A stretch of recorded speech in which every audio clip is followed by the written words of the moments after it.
Alright guys, so in the last video we basically derived the integral form of governing equations that can be used inside the boundary layer, and we came up with this concept of the Reynolds stress, and I also mentioned that calculating this Reynolds stress is what turbulence modeling is all about.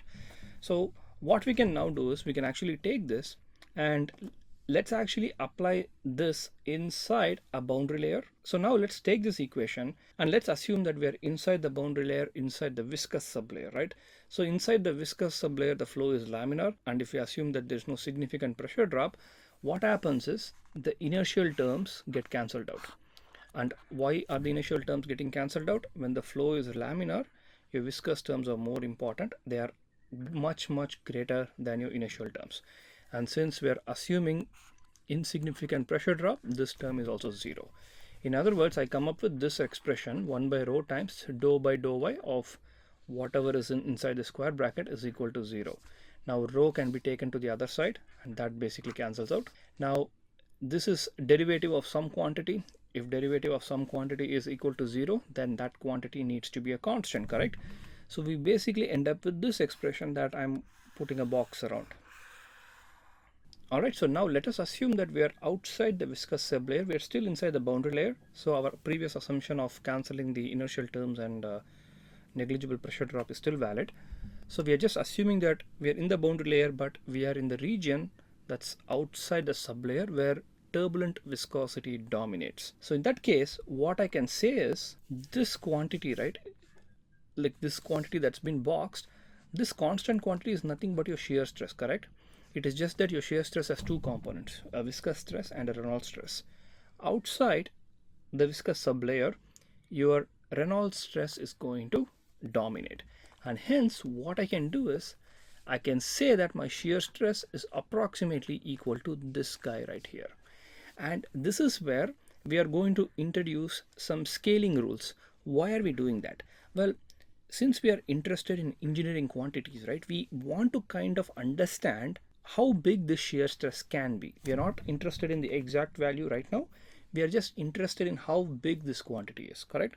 So if I take my shear stress value, it's proportional to density times an average value of product of velocity fluctuation components, right? How big can this be, right? You have u prime and v prime. How big can this be, right? So what I can do is I can say that this integral right here is proportional to u star square. So basically, instead of u prime, when I basically do a time integral, I'm going to basically get two velocities, right? And I'm just assuming that this quantity is as big as u star square. Well, what is u star? What does it have to do with the boundary layer? Well, u star is what you call as the friction velocity, right? At the end of the day, this friction velocity basically says at what rate your turbulent boundary layer is growing, right? So that is what it's saying. Again, this is just a scaling rule. Here we are basically saying that your shear stress is proportional to density times friction velocity square. We are not saying that is the formula for shear stress. It is just an approximate relationship, and this is what you call as a scaling law, because you're trying to understand how big this value can get approximately, So with this approximate formula, what I can do is I can estimate the value for shear stress as square root of tau s by rho. In fact, this is a formula that most of you might have studied in your undergraduate fluid mechanics class, right? You would think that that is actually an exact formula. Now remember, it is just an approximate formula.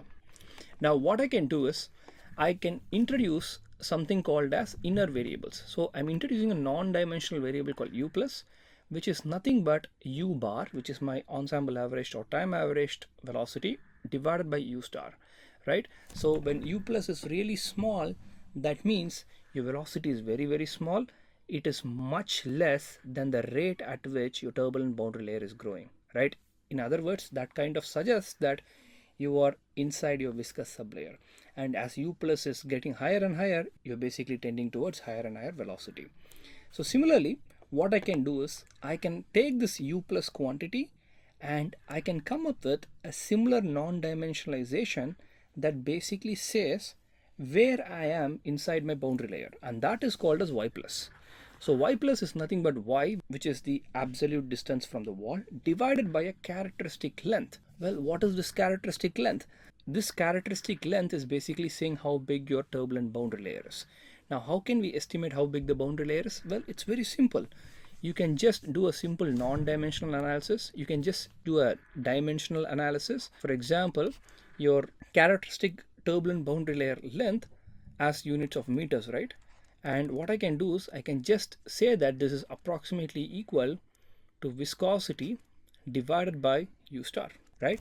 Because since U star governs the rate of turbulent boundary layer growth, calculating a characteristic length based on that is going to be a good representation of how big your turbulent boundary layer is, right? I hope that makes sense. And hence, when you non-dimensionalize y with this L characteristic length, you get y plus. In other words, if y plus is really, really small, you are actually inside the boundary layer, and to be specific, you are actually inside the viscous sublayer. So these inner variables are really, really useful to kind of understand where you are inside your boundary layer and what is the flow condition there. Now, from a simulation point of view, where U plus and Y plus is used is quite interesting. Now, you guys have run a lot of simulations, correct? And you would have basically used law of the wall boundary conditions for pretty much all the cases that you have set up so far. Why are we doing that? Well, the idea is when you're basically solving your CFD conditions, you provide boundary conditions, right?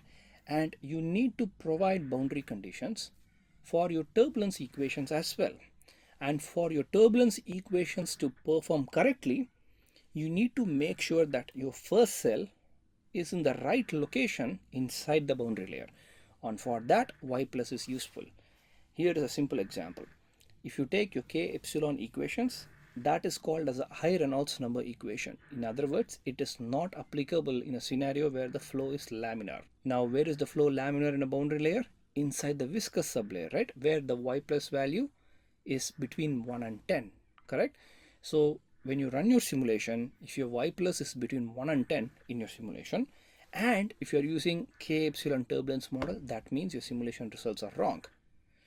K epsilon turbulence model needs to be used only in the outer region where your y plus is between 30 and 100. Now, a y plus of 30 means you're 30 times this characteristic length away from the wall, correct? So I hope that makes sense. And similarly, what you can do is you can go back to this original shear stress equation. So we know that your shear stress is approximately equal to mu times dou u by dou y when you are inside the viscous sublayer, correct? Now what I can do is I can just simplify this a little bit. So I'm just going to take tau s, and if you just integrate on both sides, you get tau s times y equal to mu times u bar. And now what we are going to do is we are going to just multiply by rho times tau s on both sides.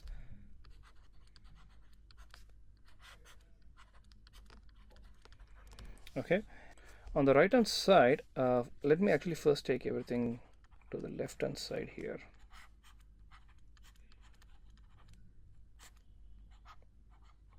Okay, so I've taken my mu to the left hand side. I'm left with u bar, and this is nothing but u star, correct? Square root of rho by tau s is nothing but u star. So my right hand side is nothing but u plus. So u plus is nothing but tau s times y times square root of rho by tau s. And if I just scroll down a little bit, I can insert the mu also in. So now let's make some simplifications. So I'm just going to multiply my right hand side by square root of rho and divide it by square root of rho. So what I'm going to do is then is take this tau s and actually split it as tau s multiplied by y multiplied by square root of rho, and there's another square root of rho. Then you will have divided by mu, and then there's square root of tau s, and then there's square root of rho. Okay, so this is going to cancel this, and we are going to have another square root of tau s. So at the end, I will have tau s by rho multiplied by y multiplied by square root of rho multiplied by square root of rho is going to be rho divided by mu. So So tau s by rho, square root of that is nothing but u star, as you can see, u star multiplied by y divided by nu, and this is nothing but y plus. So if I just go up, right, so if I just go up a little bit, you know that this is actually y plus. So in other words, we are getting the expression u plus equal to y plus, and this has actually been observed in physical tests as well, that when you are inside your viscous sublayer, u plus is equal to y plus. All right, so in a similar way, what I can do is I can take this particular expression on the outer region, right? So in the outer region, we know that tau s is this expression right here, and one of the earliest models for computing this integral is Prandtl's mixing length model. I'm not going to go into the details of this model because I think that is completely out of scope for this course. So if you're interested, just pick up a standard turbulence modeling textbook to understand what the model is based upon. So in this model, what we are doing is we are just approximating this integral with this expression. So here tau s is rho times k square y square du bar by dy the whole square. So here k is actually the von Karman constant. All right, so that's a very important constant, and you can actually get tau s, and basically you can evaluate tau s. Now I can simplify this expression just like what we did on the left hand side, and I'll end up with u plus is equal to 1 by k natural log y plus plus c. So this right here is basically called as your law of the wall. So inside the viscous sublayer you have u plus equal to y plus, and outside you actually have this logarithmic relationship.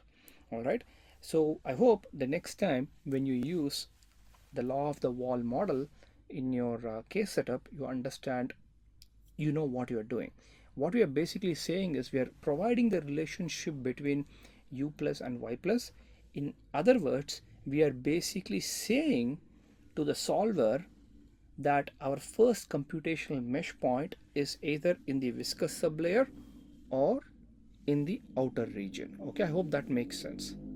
Now, which specification is valid? That is where you need to question your turbulence model. If your turbulence model is a low Reynolds number model, then you need to make sure that your y plus is in such a way that you are inside the viscous sublayer.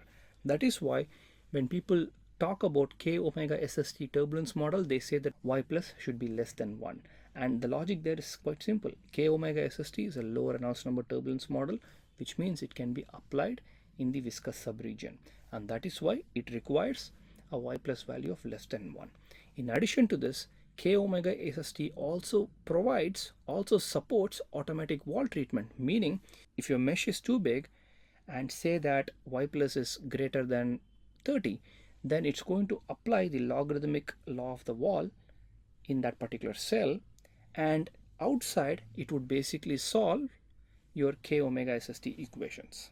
And remember, outside this y plus range, the flow is really turbulent, and k omega SST can automatically transition from a low Reynolds number turbulence model to a high Reynolds number turbulence model based upon a blending function that's part of the model. K epsilon does not have this, and that's why K epsilon can operate only in the low Reynolds number region.